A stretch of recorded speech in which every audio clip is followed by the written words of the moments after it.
Hola, ¿cómo están? Bienvenidos a una nueva emisión del Cofre de Miguel. En esta oportunidad les traigo un documental sobre uno de los más reconocidos y importantes artistas del rock y pop de los últimos tiempos. Me refiero al señor Peter Gabriel.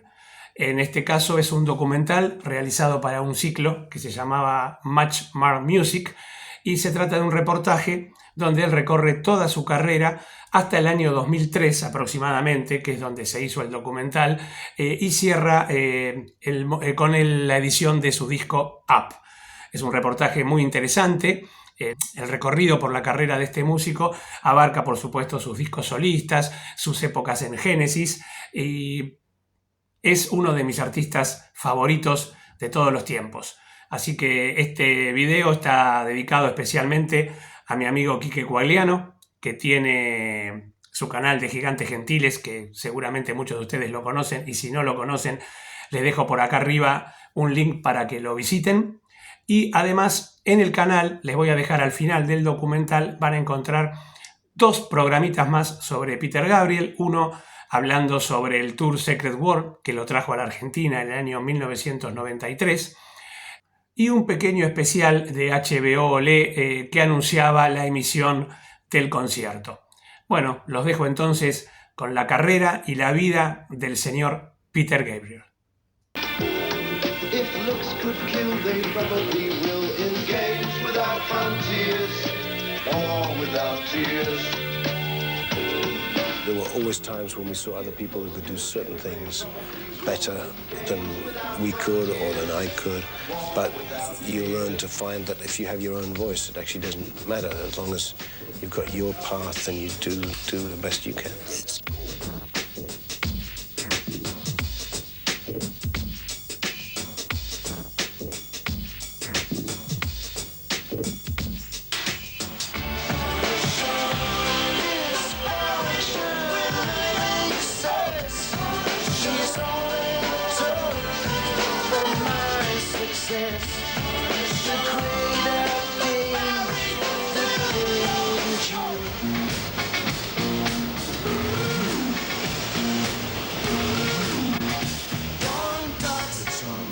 Defines what is or what is not. One dot,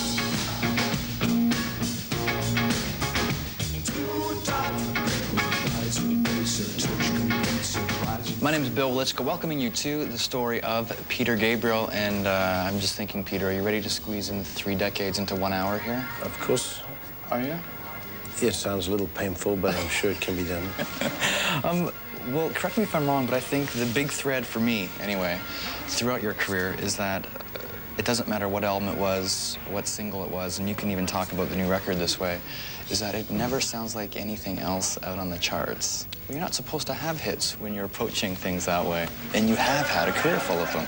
Yeah, no, I've been lucky, I think, and I think there's some familiar elements, like, you know, there's a soul reference from time to time, or like on this record, there's a blues reference, but often I'll try and create pictures that are a little unfamiliar and with some surprises, so you don't know exactly where you're going, and it's from start to finish, there's a bit of a journey. Like a painter who's got a palette in front of him, and he takes a bit of blue and a bit of red, a bit of white, and mixes them together, that I might take a bit of breath, a bit of some metal object being hit, and then the resonance of a piano note, and mix them all together in the computer, and then use that as a new instrument, if you like. Peter Gabriel was born February 13th, 1950 in London, England. While attending Surrey, England's Charterhouse Private School, he formed a band called the Garden Wall with schoolmate Tony Banks in 1965. There was a piano in the dining room of the place where we lived, and Peter and I, as Peter Gabriel, used to just sort of play songs, Otis Redding songs mainly, most of our free time. By 1967, the two classmates would find themselves in a new band, settling on the name Genesis. Eventual additions included Phil Collins on drums, Mike Rutherford on bass, and guitarist Steve Hackett. Genesis would soon carve a niche for themselves as one of the era's most progressive bands with complicated arrangements and sophistication never before heard on the pop charts. We were influenced really by the Beatles and all that, I suppose, as much as anything else, but we took a little bit more maybe from the European classical music as well. I think we just took it from anywhere we could find it, really. I think a lot of our early influence, we came from sort of things like hymns even, you know? It's a neat position to look back now in that the way Genesis can be described, as some people have described it as, you know, music's best, foremost progressive rock band. At the time, I'm thinking you can't approach starting a band with that kind of vision. No, you just, well, we were a little different because most bands started off as a bunch of players.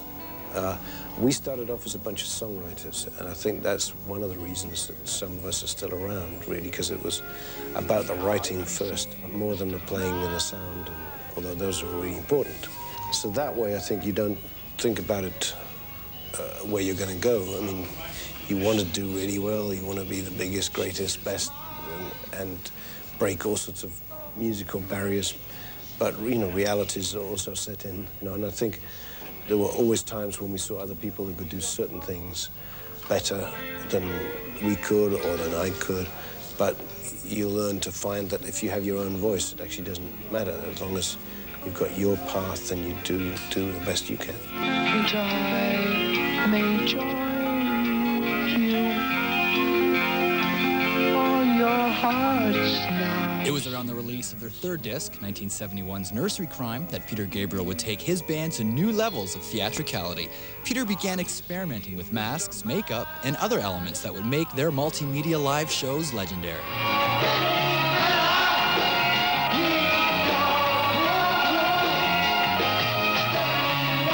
I think part of it is just commitment, is just being prepared to push yourself out there, and because it's and naturally, I think you get nervous when you're standing in front of a group of other people, and either you go for it or you hold back, and sometimes you can really feel it in waves, you know, going through the audience, and when you're boring them and they're not interested, you know, the wave shrinks back towards you. In a way, it's a part of our therapy, is that we find other ways to express ourselves and get paid for it at the same time.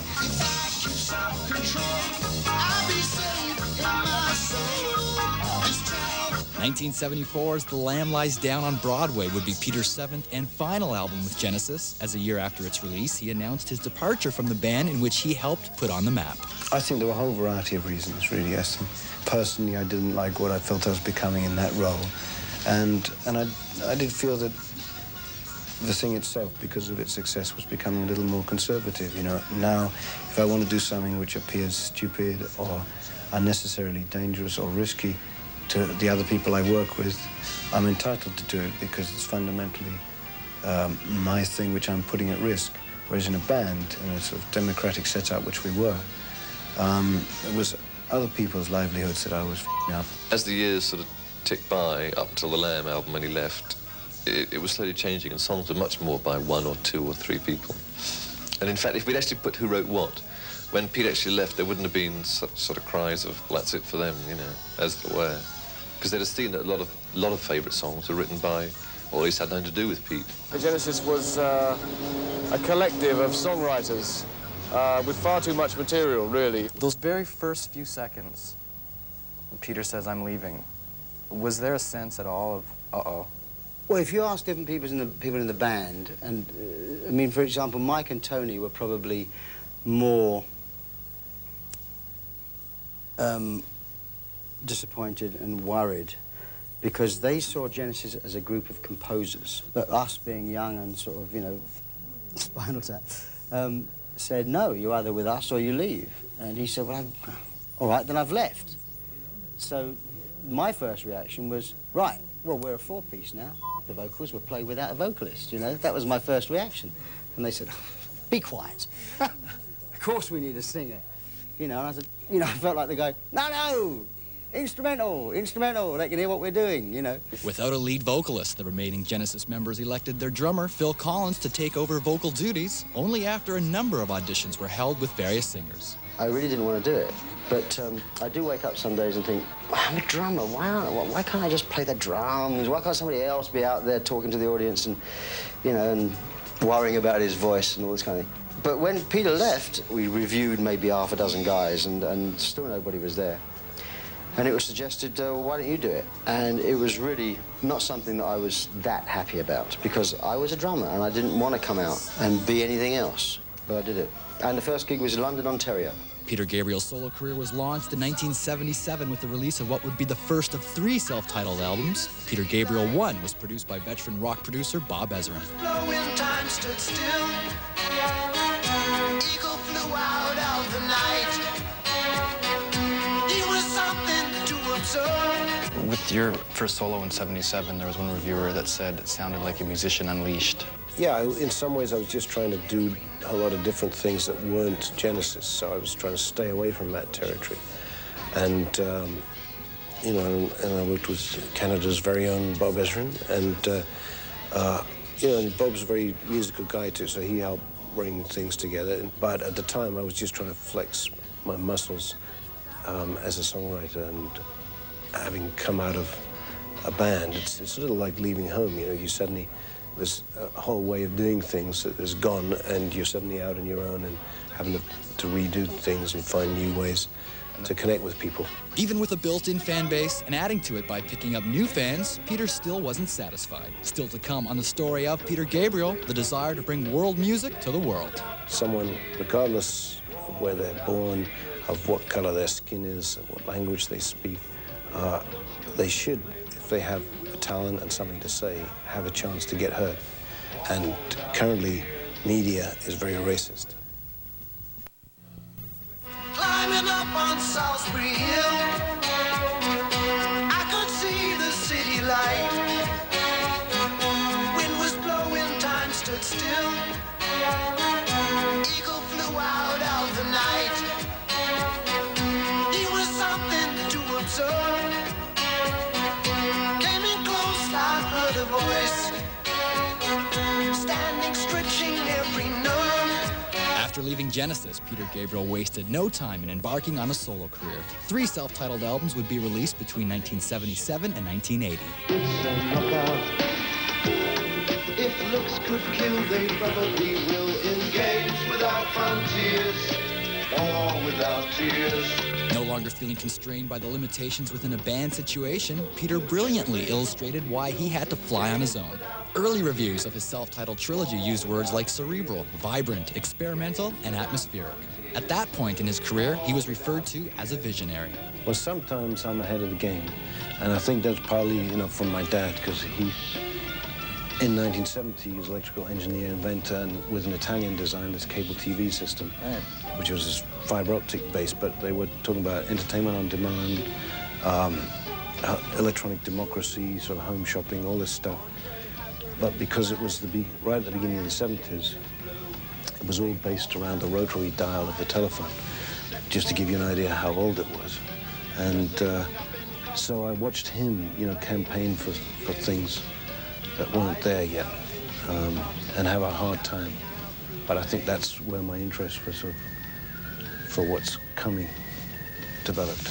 I don't remember, I don't recall, I got no memories of anything at all. Peter's 3rd solo disc in 1980 would be considered his artistic breakthrough, establishing him as one of rock's most ambitious and innovative artists. I don't remember. When people call you a visionary, does it make you squirm? No, it's all right. It's a bit, you know, it's like when people call rock artists genius or whatever, and you know, and you think that's a sort of pretty valuable currency. So I'm not sure I'd apply it. I think I connect to some things before they're normally or commonly adopted. He would also become one of music's most political artists. Biko, a song about murdered anti-apartheid activist Stephen Biko, became one of the biggest protest anthems of the 80s. Say it!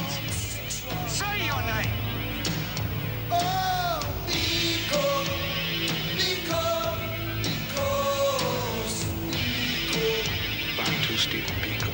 Biko it's definitely a political statement, more in a vein which I've been exploring to some extent in the past, and things which have social references.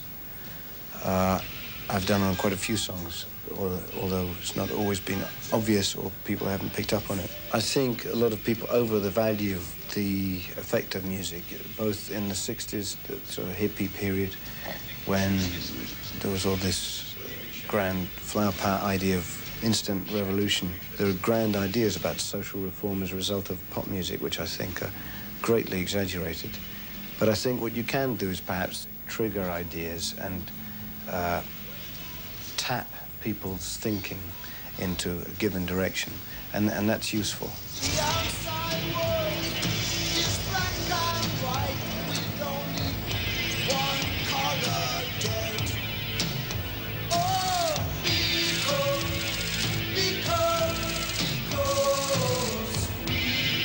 Biko incorporated electronic and world beat elements years before those widespread musical movements would be commonplace. Looking back on it, was there one event that sort of got you inspired by world music? The first thing I remember actually was I had a problem with my radio, and I was flicking around shortwave looking for something to listen to.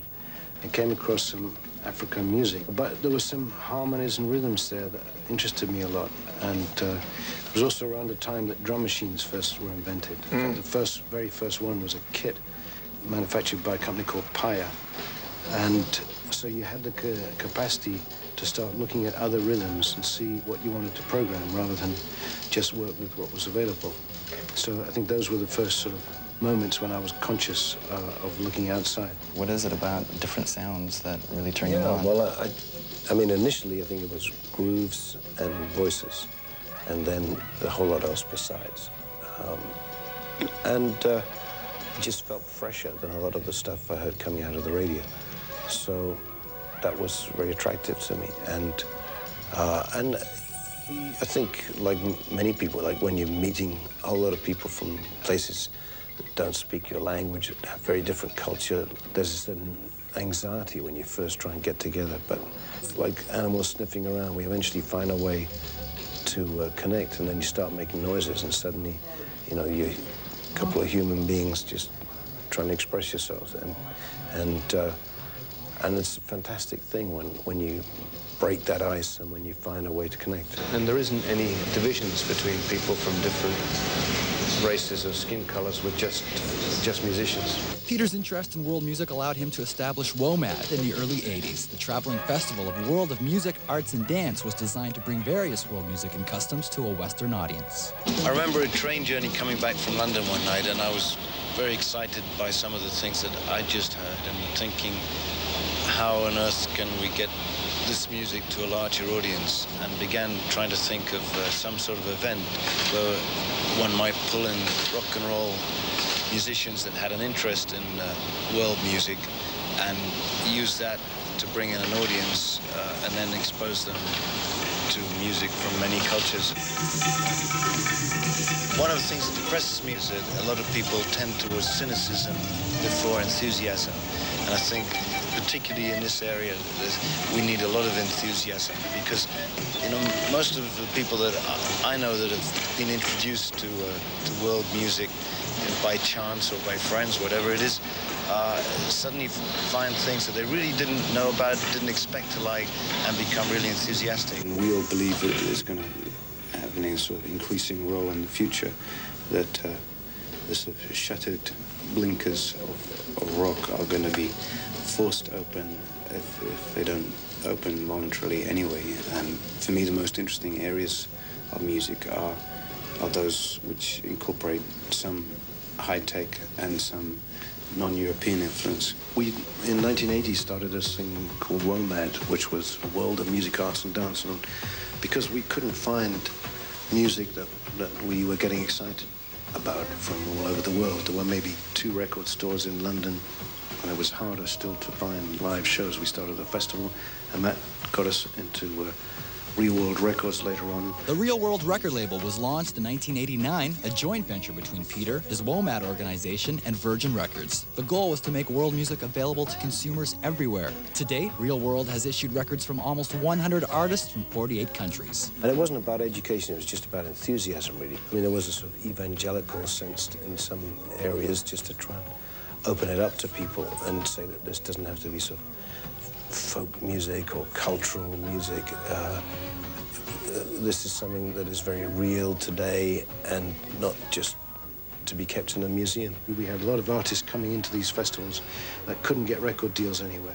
They were making great music, so it was crazy not to do something. So really, that's how the record company began. Regardless which country you're born on this planet, you should have an equal opportunity to get to an audience and get your music seen and heard. Part of what I love about the experience of being with all these musicians from many countries is that you all the time learn more about yourself, learn more about how to be with someone else, and how to be with the people of the world.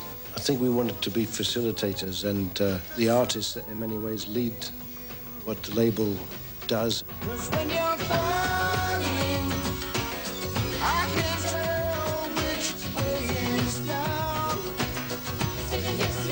And when you're screaming. The natural evolution of Real World Records would be to provide musicians the opportunity to record in a unique environment. Real World Studios was built in 1987 near Bath, England. Peter devised what he described as the ultimate recording studio and video complex. High-tech and handmade was the concept. Real World Studios has been called the most extraordinary recording facility in the world. Clients have included Kylie Minogue, Placebo, James, Lorena McKinnon, and dozens of others. We tried wherever possible to have space and light, and the theory being that for our sessions, but also for these musicians who are not so familiar with studios, that they should feel right inside the process and not just separated.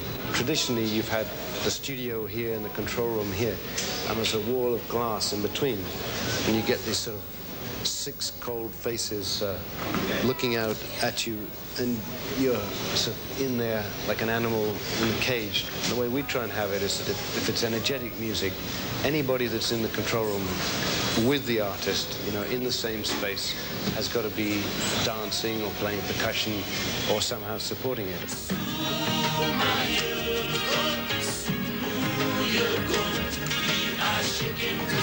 Someone, regardless of where they're born, of what color their skin is, of what language they speak, they should, if they have talent and something to say, have a chance to get heard.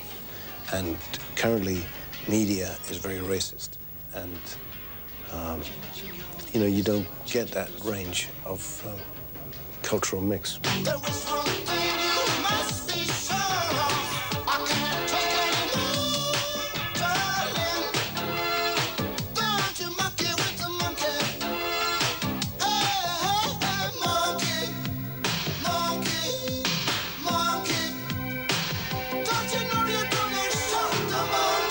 Still to come on the story of Peter Gabriel. And I always think that when you get on the music biz conveyor belt and you're doing album to album to album to, it's like a dog eating its own tail. And, you know, eventually the diet gets a little boring and you need to do something else.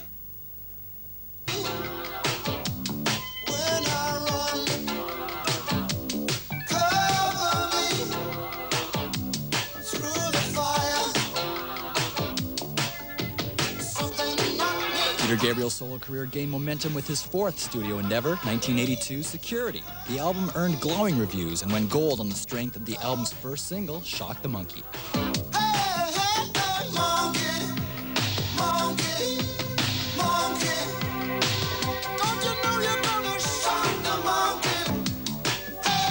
As Peter distanced himself from his old band Genesis, the media had tried to create a rivalry between Peter and his ex-bandmate, Genesis replacement vocalist Phil Collins.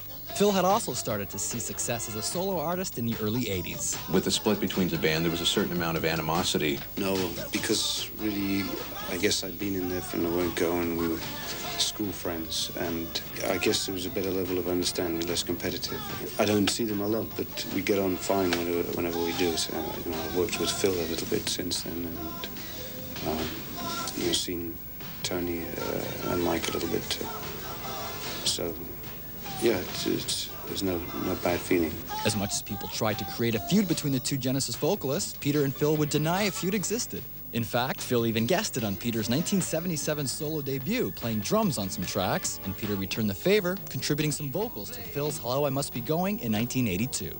'Cause I've been talking to the people that you call your friends, and it seems to me there's a means to an end, they don't care anymore. Other people were trying to create this rivalry. Yeah, no, you always get that stuff winding up because it's a better story.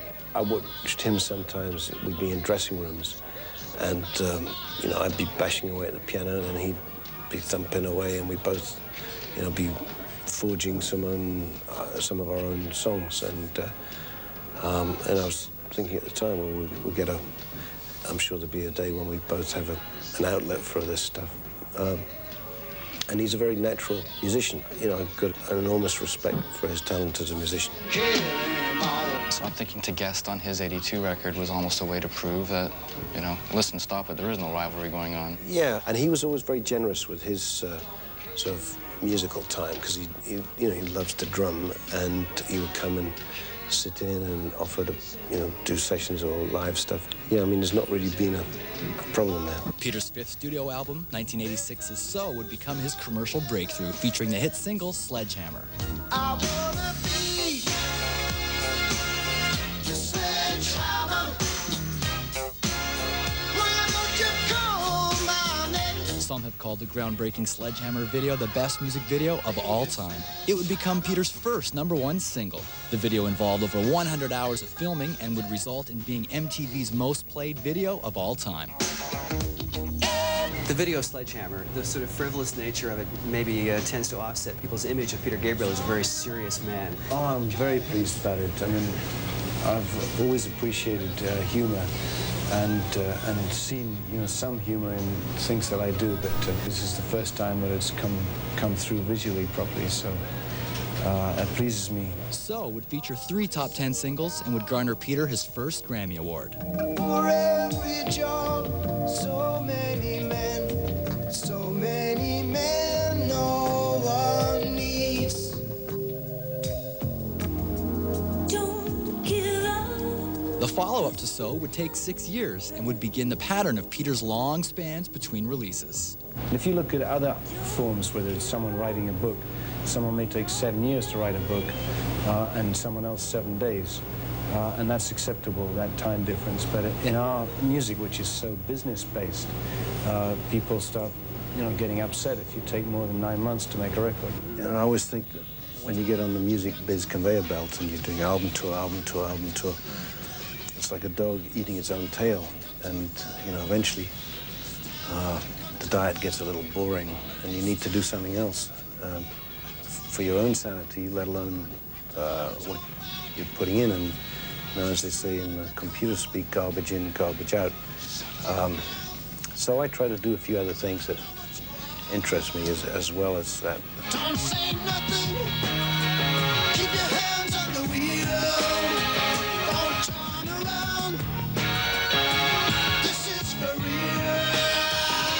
1992's follow-up to So would prove to be worth the wait. Us would be considerably darker, as Peter would be going through a divorce during the recording. The album would reach platinum sales and mark his 3rd decade as a hit maker. I'm digging in the dirt to find the places I got hurt. You had success in the 70s, 80s, 90s. A lot of your contemporaries have been tied to a certain decade. You've always avoided that. And I'm wondering how. I'm wondering too, yes. I think it's just by staying open, interested and curious, you know, and I'm very lucky in lots of ways, because with the one, I've got the tools of production in the sense that I have a studio, I have a freedom to, you know, open canvas. The also WOMAD real world thing brings in all sorts of musicians. It's like a train station with the world traveling through, and so the stuff there to inspire me, I think that's a little different than when musicians tend to hide themselves away. And it's also, you know, it requires a certain amount of courage when you start trying to work with people from different cultures or different places other than your own. That's, I think, kept me on my toes. Give me steam. I'm high and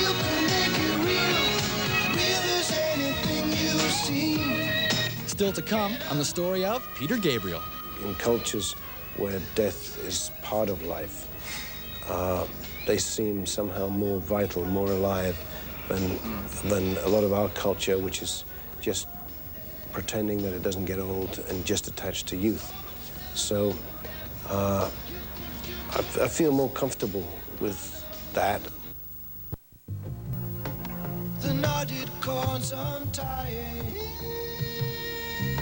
the heated and the holy, oh, they're sitting there on high, so secure with everything they're buying. In the blood of Eden lie the woman and the man. Peter Gabriel has long concerned himself with improving the world through various endeavors in a number of charitable organizations and causes. I'd rather live in a society where people are making some attempts to improve the world than one that couldn't give a damn. I just think people have a responsibility to do whatever they can and make their voice heard, because at a certain point, if the number of people gets large enough, then attention will be paid. Peter would co-headline the first benefit tour for Amnesty International in 1986, along with Sting, U2, Bryan Adams, Bob Geldof, and others. The Conspiracy of Hope tour would commemorate the 25th anniversary of Amnesty. Amnesty International was established to bring awareness to the plight of political prisoners being held captive and tortured around the world and other human rights violations. With all the atrocities of Hitler, there are more people in jail and more people being tortured and executed now than there were in the whole of the Second World War. Now, that is an atrocity in itself, and very few of us are prepared to do anything. And yet the planet is shrinking. There is no doubt that we can affect things in other countries, yet most of us are choosing not to do that. It was at an earlier press conference when Bono pointed out that the people that have suffered torture in the last 6 months is greater in number than those involved in the outrages against the Jewish people in Germany in the war. I have some German friends my age who were asking their parents how they could just sit back knowing that these things were going on. And I hope when my kids ask me that question in connection with the outrages and torture that's going on in the world now, that I'll be able to say that I did something on this tour, and I'm very proud to be here. At the end of the concert, sometimes you'd meet people who've been in jail for 6 years or been tortured for many months on end, and they'd be there shaking your hand with tears in their eyes, and suddenly there was real sense of why we were doing it. Just in numbers, too, that Amnesty, the phones were being flooded, and they were hoping to get 25,000 people writing letters, postcards, to stop the torture and stop the imprisonment, and I think they have 60,000 plus. So in that way, it was definitely a success. And I think just in North America generally, a lot of people had no idea what Amnesty was, what it did, and I think they are really capable of doing for human rights what Live Aid did for hunger. They were aiming for 25,000 new letter writers, because one of the most effective weapons that they have is just very simple. It's just people sending postcards to embarrass the governments and the jailers who were committing the torture and imprisoning people. And I think they've got 60,000, so that's way more. And I think on the money side too, they're doing well. So I think in all the targets, it's succeeding. Peter would lend his time and attention to Amnesty once again. 2 years later, he would co-headline the Human Rights Now Amnesty benefit concerts.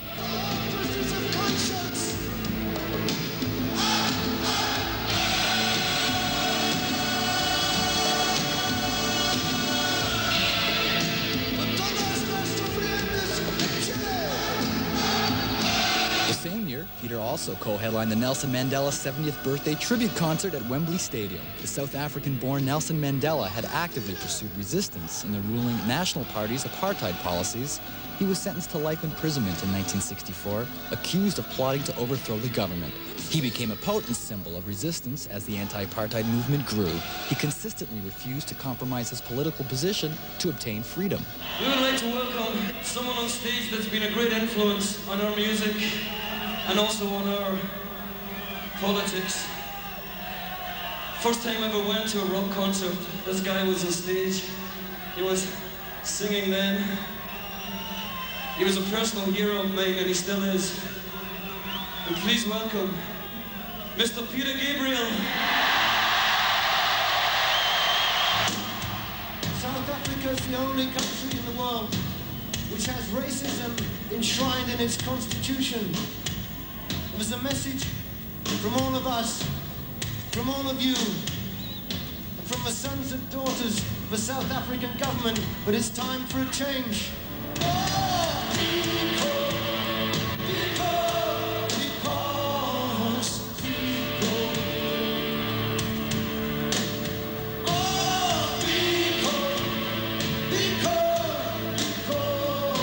And I hope also that the kids of the South African government, that the young white South Africans will look and see what these musicians, you know, who are popular there, are saying about their country, and that will help speed the process of change. I don't endorse violence, but what has gone on for so many years now is outrageous and should come to a stop.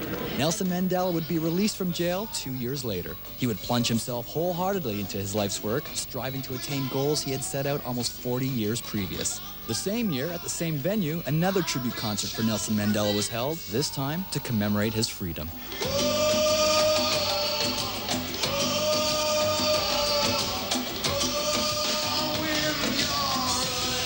Peter Gabriel would headline the 1990 Nelson Mandela tribute concert.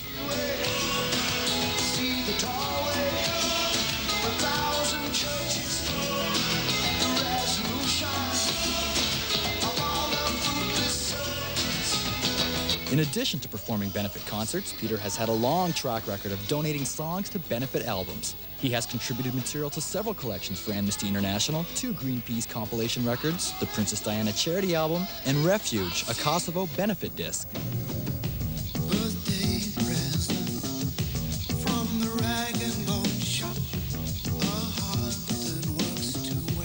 In 1993, Peter contributed to the Piece Together compilation record to benefit young people caught in Northern Ireland's political confrontations. I think what I believe in is the power of people, that if there's enough people who shout loudly about something they really care about, that politicians have to take notice because their electoral future is dependent on us. Clearly, there was this sense that you acted in one country and it had an effect in another.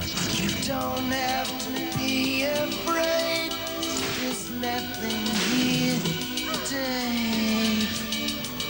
Our princess, you might like it if you lower your defense. Kiss that frog.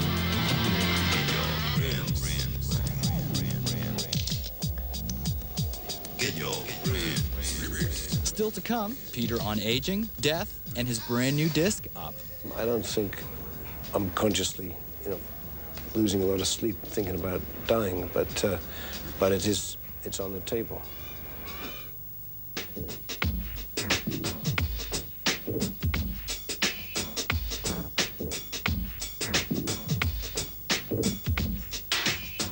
One man at the window, one girl at the bar.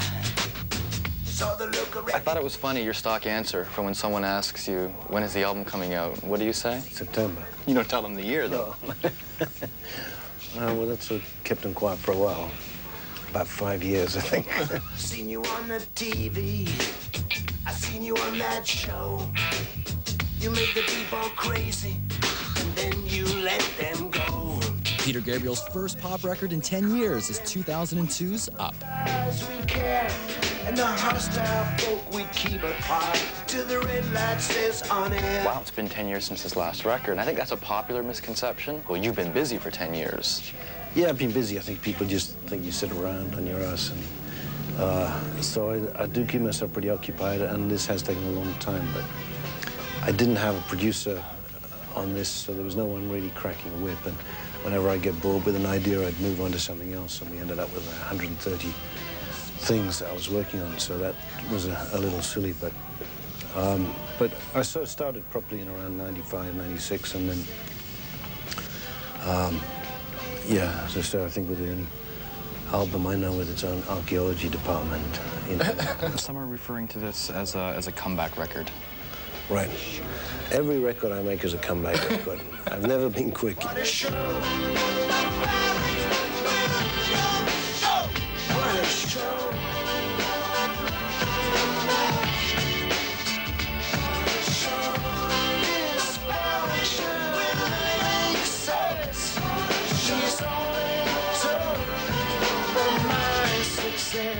When everyone knows there's going to be a brand new Peter Gabriel record, they're going to think, is it going to be like Security? Is it going to be like Us? Is it going to be like So? It doesn't sound like anything like you've ever done. Good. Well, it's very hard for me to judge. You know, to me, it's a sort of continuation of songwriting and less sort of world focus, but I'm happy if you think it sounds fresh. Do you think of that going in? I'm going to do something that I've never done before. Yeah, I'd like for it to sound different in some ways, but the selection was a somewhat random process. You know, I think people think you have a clear goal in mind, but the way I work is to throw a lot of mud on the wall and you sort of spiral inwards till you find where you're going. Most other people know where they're going and just go straight for it. Are you happy with the end result most of the time? Yeah, and it's a more interesting route.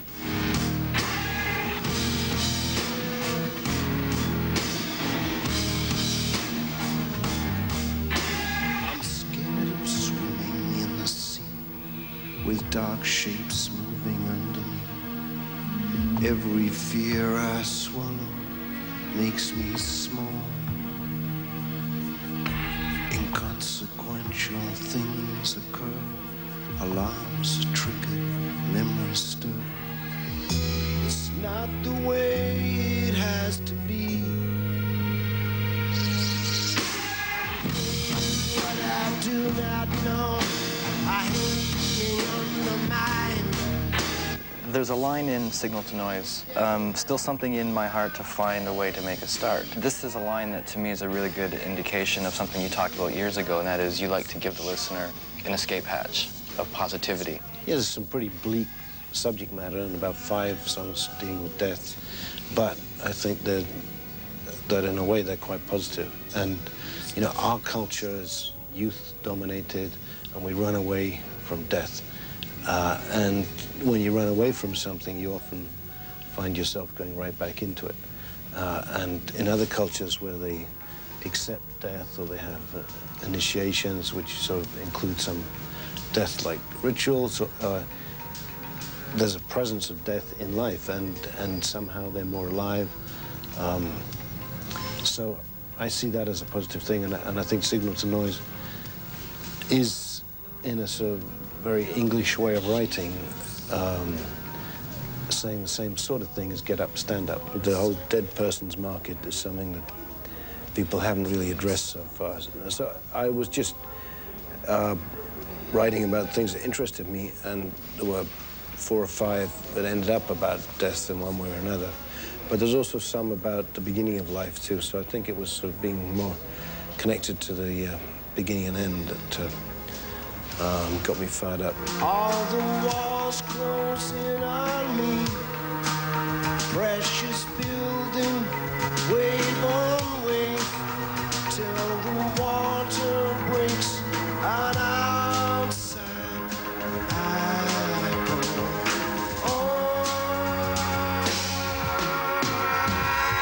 go. Your own mortality. I'm not going to die, so I sorted that one out because I didn't like the idea of it, you know. When people are bringing it up, do you start thinking about it? Occasionally, you know, I mean, something that I'm aware of now, and I do say seriously now that at 52, I know people who have died now, whereas at 20, you know, there are very few, grandparents maybe, but now it's sort of more on the table. I lost a brother-in-law, a friend with a heart attack, someone else struggling with cancer, and so it's a real thing now.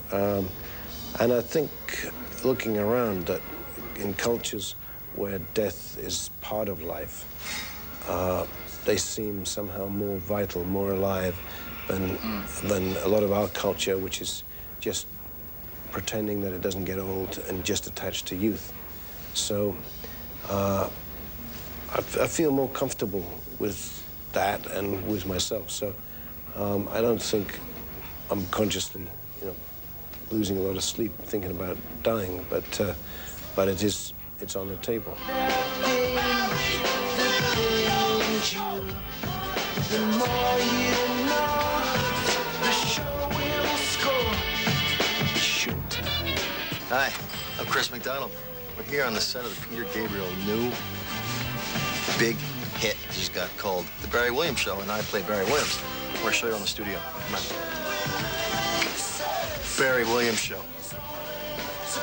Barry was a mentor to a lot of people, not unlike Jerry Springer. Barry was Jerry's biggest, hero. And so I predate all that stuff, and basically what I do is I talk about the dysfunctional excess is all it took for my success. Lyric of the song. Go backstage. This is where all the freaks are. Okay, dancers. Say hello to my dancers. Hey, Jerry. So. Oh, Hollywood. Yeah, okay. This is her twin sister. Cutie, how are you? Run a little backstage. Freak. Dad's upset. His daughter's selling sex.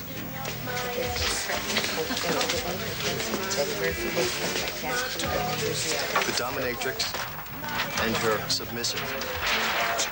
She was once a man. It's partly a little fable about reality TV and where that's going and what it does to people. And I know for myself, you want to watch it sometimes, but it's a little like junk food. You have an appetite for it, but it doesn't make you feel very good at the end of it. I called up Sean Penn because I think he's a very good director, and for the song I wanted something that was quite dark, that had some guts to it, and I thought he would do that quite well, and some humor.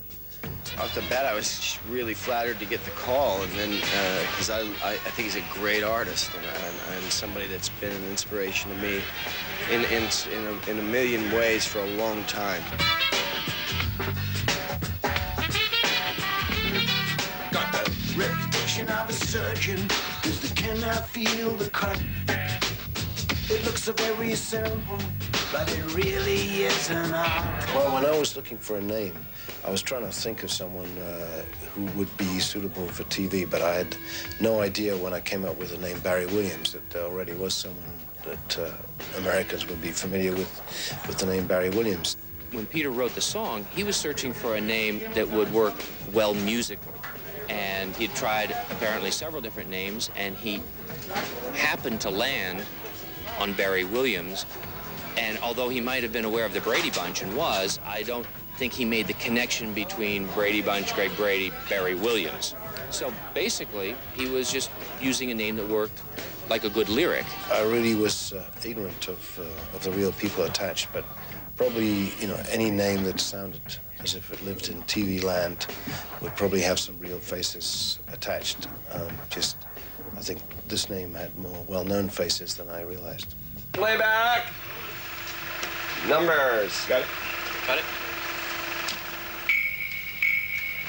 And Dolly. We call the studio the hospital, making money from the sick.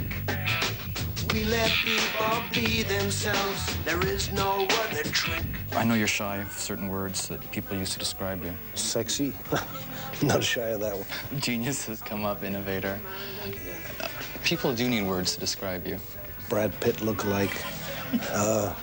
No, I don't know.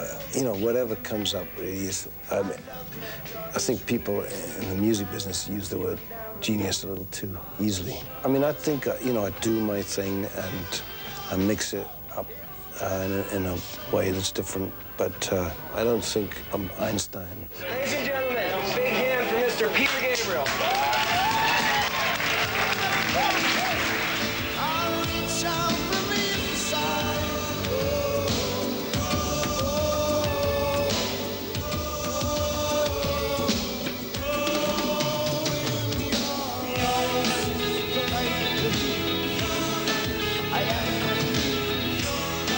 I see the doorway to 1,000 churches in resolution.